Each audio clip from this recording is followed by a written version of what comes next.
여러분, 가장 멀리 떠난 자가 가장 가까운 곳으로 돌아온다는 역설을 믿으십니까?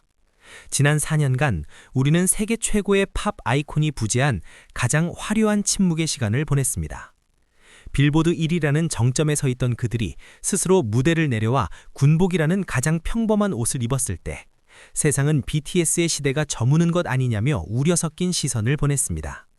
하지만 그 침묵은 멈춤이 아니라 더 거대한 폭발을 위한 응축의 시간이었음이 증명되고 있습니다. 가장 한국적인 것이 가장 세계적이라는 말은 이제 진부한 표허가 아니라 1조 2천억 원이라는 구체적인 숫자로 치환되는 냉혹한 경제적 진실이 되었습니다. 전 세계 2억 명의 유료 구독자를 보유한 넷플릭스가 왜 하필 지금 서울의 심장부 광화문을 190여 개국에 동시 송출하기 위해 사활을 걸었을까요? 단순히 노래를 듣는 공연을 넘어 왜 넷플릭스는 BTS라는 거대한 제국과 손을 잡고 실시간 스트리밍이라는 기술적 모험을 감행하는 것일까요? 우리는 오늘 이 이색적인 결합 뒤에 숨겨진 자본의 논리와 문화적 야심을 파헤쳐보려 합니다.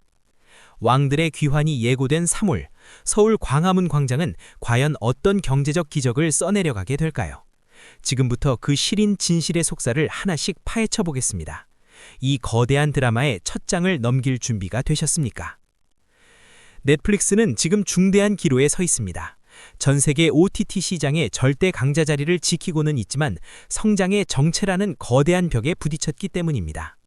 그런 그들이 선택한 회심의 일격은 바로 BTS의 컴백 공연, 생중계입니다. 이는 단순히 콘텐츠 하나를 추가하는 자원이 아닙니다. 190여 개국에 동시에 데이터를 쏘아 올리는 이 메가 이벤트는 넷플릭스 역사상 가장 거대한 기술적 도전이자 마케팅적 승부수입니다. 그동안 넷플릭스는 완성된 영상을 저장해서 보여주는 방식에 익숙했습니다. 하지만 이번 BTS 공연은 실시간입니다. 단 1초의 끊김도 허용되지 않는 이 긴박한 현장을 전 세계에 송출한다는 것은 넷플릭스가 이제 단순한 영화관을 넘어 실시간 글로벌 광장으로 거듭나겠다는 선언과도 같습니다. 과연 이 무모해 보이는 도전이 넷플릭스의 주가와 가입자 수에 어떤 파장을 불러올까요? 이 거대한 도박의 결과는 전 세계 아미들의 손가락 끝에 달려 있습니다. 넷플릭스의 발표가 나자마자 전 세계 SNS는 말 그대로 마비되었습니다. 특히 흥미로운 점은 시간의 역설입니다. 공연은 한국 시간 기준으로 진행되지만 미국의 팬들은 새벽 4시에 알람을 맞추고 있습니다. 드디어 내 넷플릭스 계정을 다시 결제할 이유가 생겼다는 반응이 쏟아집니다. 이는 BTS라는 브랜드가 가진 경제적 유인 효과가 얼마나 강력한지를 단적으로 보여줍니다. 보통 콘텐츠는 사용자의 편리한 시간에 맞춰 소비되지만 BTS는 사용자가 자신의 생체 리듬을 BTS에 맞추게 만듭니다. 인류 역사상 가장 많은 사람이 같은 시간에 깨어 서울을 바라보게 될 이 진풍경은 단순히 팬덤의 화력을 넘어 하나의 거대한 글로벌 동기화 현상으로 기록될 것입니다. 이 열기가 광화문을 어떻게 달구게 될지 벌써부터 전 세계의 심장 박동 소리가 들리는 듯합니다. 미국의 데드라인, 인도의 타임스나우 등 전 세계 주요 외신들은 연일 BTS와 넷플릭스의 결합을 헤드라인으로 다루고 있습니다. 그들은 이번 사건을 팝의 황제와 OTT 황제의 만남이라 부릅니다. 특히 외신들이 주목하는 지점은 이 이벤트가 단순한 일회성 공연이 아니라는 점입니다. 외신들은 이번 중계가 전 세계 엔터테인먼트 시장의 판도를 바꿀 게임 체인저가 될 것이라 분석합니다. 특히 한국이라는 특정 국가의 로컬 이벤트가 어떻게 전 세계적인 메가 트렌드로 전이되는지 그 메커니즘을 분석하느라 분주합니다.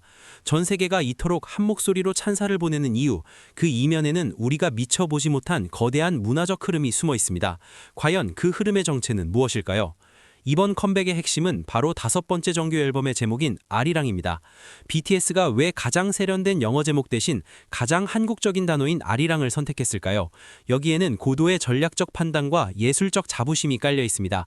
아리랑은 한국인에게 단순한 민요가 아니라 이별과 만남, 슬픔과 희망을 관통하는 영혼의 소리입니다. BTS는 이번 앨범을 통해 자신들의 뿌리로 돌아가겠다는 의지를 분명히 했습니다. 가장 개인적인 서사가 가장 보편적인 공감을 불러일으킨다는 진리를 그들은 이미 알고 있는 것입니다. 다이너마이트가 화려한 불꽃놀이였다면 아리랑은 깊은 땅속에서 흐르는 마그마와 같습니다. 이 깊은 울림이 전 세계인의 귀에 어떻게 들릴지 그 소름 돋는 첫 소절을 기다리는 긴장감이 고조되고 있습니다. 이 거대한 서사를 시각적으로 구현하기 위해 투입된 인물은 해미시 해밀턴입니다. 슈퍼볼 하프타임 쇼와 올림픽 개폐막식을 진두지휘했던 세계에서 가장 비싼 연출가인 그가 왜 BTS의 무대를 선택했을까요? 해밀턴은 문화적 메시지와 시각적 스펙터클을 결합하는데 천재적인 능력을 갖춘 인물입니다. 그는 이번 광화문 무대에서 한국의 전통적인 미와 최첨단 기술을 결합한 유례없는 연출을 선보일 예정입니다.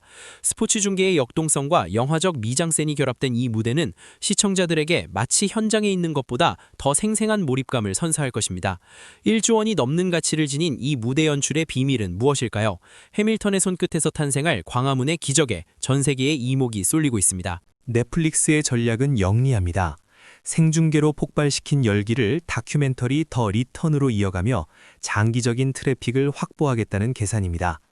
공연 엿새 뒤에 공개되는 이 다큐멘터리는 멤버들의 군 복무 기간과 재결합 준비 과정을 가감없이 보여줄 예정입니다. 이는 팬들에게 단순한 정보를 제공하는 것을 넘어 BTS와의 정서적 유대를 더욱 공고히 하는 역할을 합니다. 비즈니스 관점에서 보면 이는 컨텐츠의 생명주기를 연장하고 부가가치를 극대화하는 완벽한 스토리텔링 전략입니다.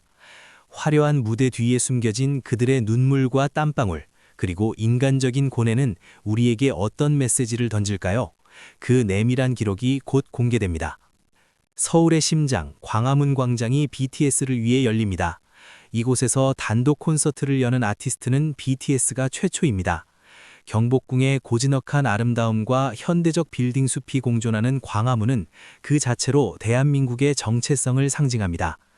BTS가 월드 투어의 시작점으로 이곳을 선택한 것은 전 세계에 이곳이 바로 우리의 뿌리다라고 외치는 문화적 선언과 같습니다. 넷플릭스를 통해 전 세계로 송출되는 광화문의 야경은 수조 원의 광고 효과를 뛰어넘는 국가 브랜드 가치 상승을 가져올 것입니다. 역사와 미래가 교차하는 이 상징적인 공간에서 BTS는 어떤 역사를 새로 쓰게 될까요? 그 역사적인 순간이 이제 곧 눈앞에 펼쳐집니다. 결국 이 모든 현상의 본질은 정체성으로 귀결됩니다. 롤링스톤의 평처럼 BTS는 이제 서구의 기준에 자신들을 맞추지 않습니다. 오히려 자신들의 한국적 색채를 더 짙게 함으로써 전 세계를 자신들의 세계로 초대하고 있습니다. 이것이 바로 소프트 파워 2.0의 핵심입니다. 강요된 문화가 아니라 스스로 찾아오게 만드는 매력. BTS는 아리랑이라는 가장 한국적인 매개체를 통해 전 세계인의 영혼을 연결하는 다리가 되었습니다.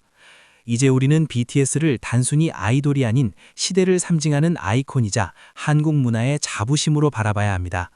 뿌리를 잇지 않는 나무가 가장 높이 자라듯 BTS의 여정은 이제 막 새로운 전성기를 향해 나아가고 있습니다. 여러분은 이 위대한 여정의 증인이 되셨습니까?